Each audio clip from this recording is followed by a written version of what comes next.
I think we will go ahead and begin. Just a couple of items for today, and I want to invite Gina Chiapazzi to come up and first tell us about some events that are planned to highlight again the contributions of our Lima native daughter, Phyllis Diller. Gina?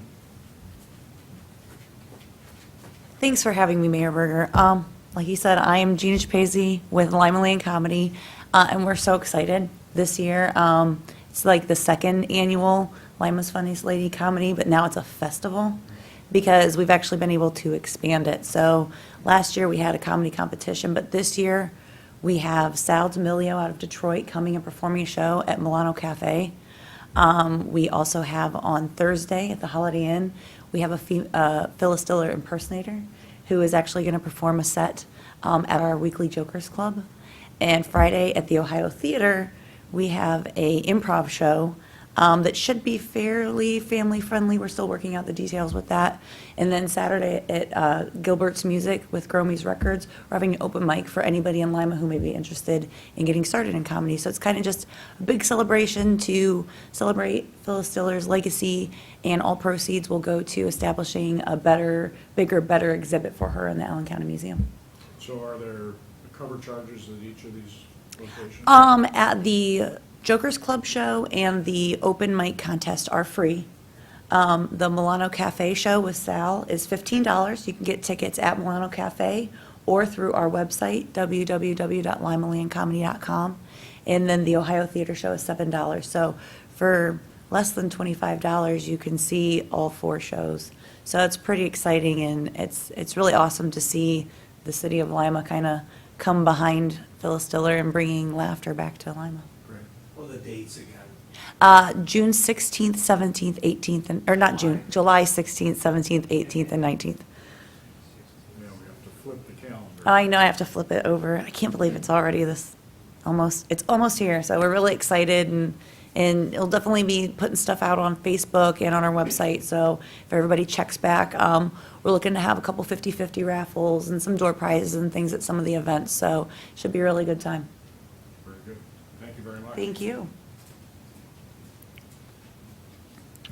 I'll just mention this, and if any of the media wants to do a follow-up since she's not here, Vicki Sherelds was to be here today to announce the Cleo Vaughn basketball camp, which is scheduled in the, I don't have those dates, but connecting with her would be, I believe it's being sponsored by the Cheryl Allen Center. And the last thing I'll mention is that I'm just returned from the summer meeting of the U.S. Conference of Mayors, which was held in Dallas. I had introduced and sponsored a resolution which was co-sponsored then by two other mayors, the mayor of Monrovia, California, and the mayor of Holland Beach, Florida. This had to do with the current efforts by U.S. EPA and the Army Corps of Engineers to expand the definition of what's called U.S. waters. Currently, under the Clean Water Act, the definition of U.S. waters is limited to those rivers and streams that are navigable, meaning that you can operate boats on. What the two agencies are attempting to do at this point is to move away from that definition to one that is much more expansive and would conceivably incorporate any type of water that is either natural or man-made, could be components of stormwater systems that cities have developed or that developers have installed could also incorporate wetlands that, again, are natural or unnatural, meaning that have sprung up because of other man-made actions. And as a result, if that definition would go forward, would impose both new regulations, but also potentially duplicative regulations between the two agencies. So the resolution which we introduced was reviewed first by the Mayor's Water Council, then and received unanimous support. It was then forwarded to the Environmental Committee, and there too it received unanimous support.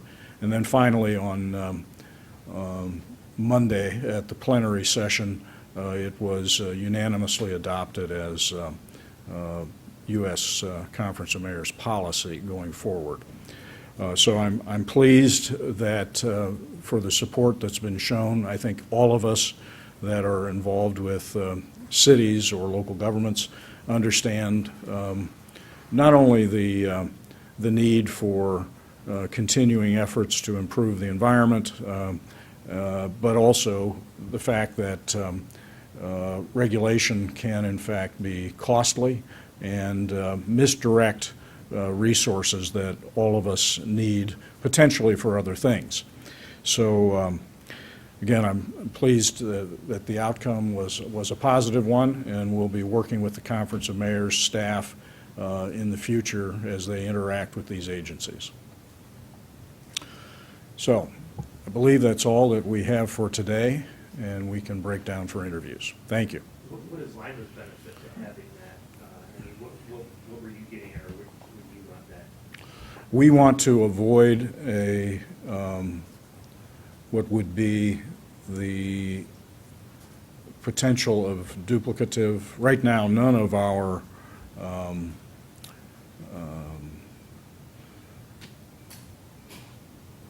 programs under which we're managing either wastewater or stormwater comes within the purview of the Army Corps of Engineers, other than floodplain management.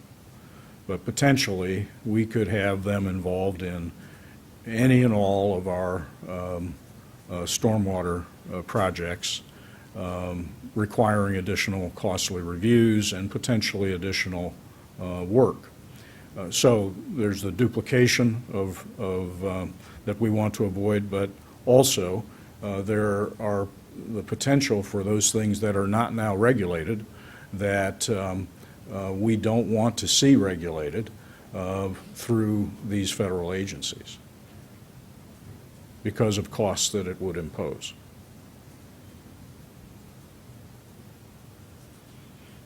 Okay, so basically it's just a cost thing, so the city doesn't get a higher cost. City and persons within the community, right.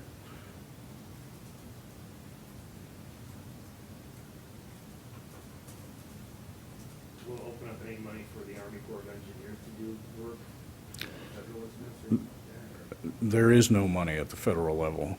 It simply becomes an imposed set of costs. So it does not, the expansion of this definition would not open up resources for us to be able to use. So basically it's just a pushback on the city. It becomes another way for them to push responsibilities on us and impose costs on us. Has there been any recent projects that you can give an example of, maybe kind of what happened with the Outer River cleanup and things like that? We're just kind of trying to stop a problem before it hits. Correct. Prevention.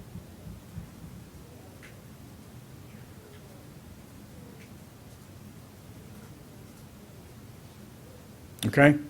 Very good. Thank you.